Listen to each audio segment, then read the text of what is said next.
Good morning, everybody. It's a nice December morning, the 6th of December 2021, but it's pretty warm. It's about 55 degrees, so I'm not suffering any. And I'm here for some fun. What I'm holding here is a really interesting gun. It's a W.W. Greener 10-bore bowl gun. Now, what is that? Well, this is, as you see, it's a really massive weapon. It weighs probably close to 12 pounds. And it's got short barrels. They're only 22 inches long. It's a 10 gauge, but it's not a shotgun. It's made to shoot round balls.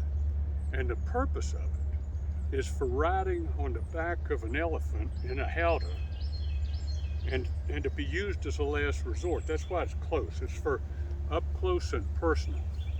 And what you do is if the tiger attacks your elephant, is trying to climb up on your elephant or get in your howdah, this is the last thing you use before you bail out and get eaten by the tiger.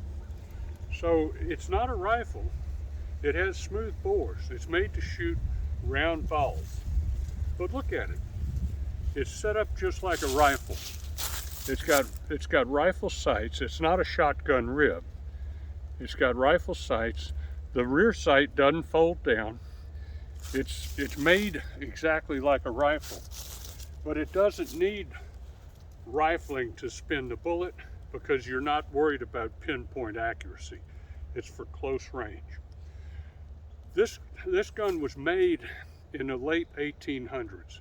It's an antique. It was made before 1899. If I recall correctly, it was made about 95 or something like that. It's a high-grade gun. It's a grade F Royal, which was a really high-grade gun. You can see it has beautiful wood. It's got full engraving. The gun has hardly been used because by the time it was made, the business of hunting in India off the back of elephants was just about over.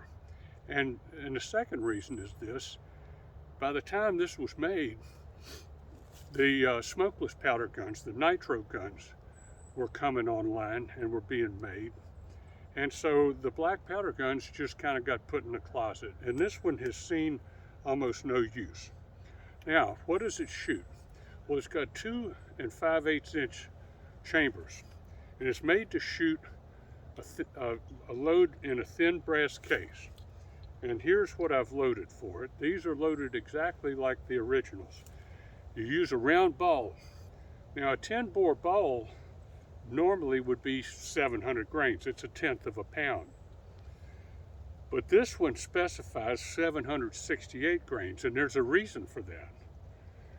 It's larger than 10-bore.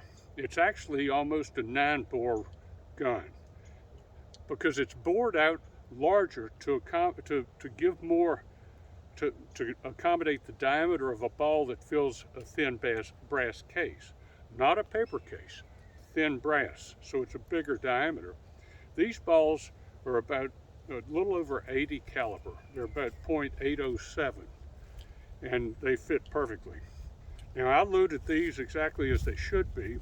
They've got 7 drams of black powder.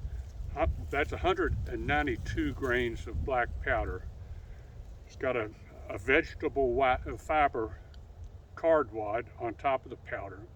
It's got 2 lubricated felt wads that are each, an 1/8 of an inch thick for about 1/4 inch of felt with lubricant. And then the ball. And the ball is placed in there, and it's got a roll crimp to hold the ball in. Well, I've got several of these loaded. I loaded them just a few weeks ago. And this is my first opportunity to shoot this gun. It can't be proven one way or the other, but I would be willing to bet you that this gun hasn't been fired in over a century. Now, there's nothing wrong with it. It's just like new almost, except for the pad. But I think this will be the first time in a century that this gun has been fired. And it's certainly the first time that I have fired it. Now, I've got a target set up about 20 yards out, which would be a long shot for this ball gun. In Greener's book, he says that these ball guns were reasonably accurate to about 60 yards. You would never shoot it that far unless the tiger was running away and you were doing a Hail Mary on it. It's made for dangerous. It's made for up close and personal. So let's see how it does.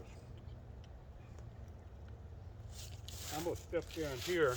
I hope I don't fall in these slick leaves. And by the way, I do have earplugs in, so if I'm talking too loud, that's the reason. Okay, 2. Here we go.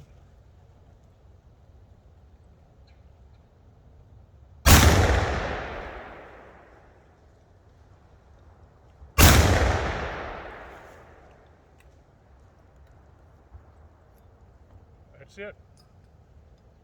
10-bore ball gun. Pretty neat. Anybody want to take a turn?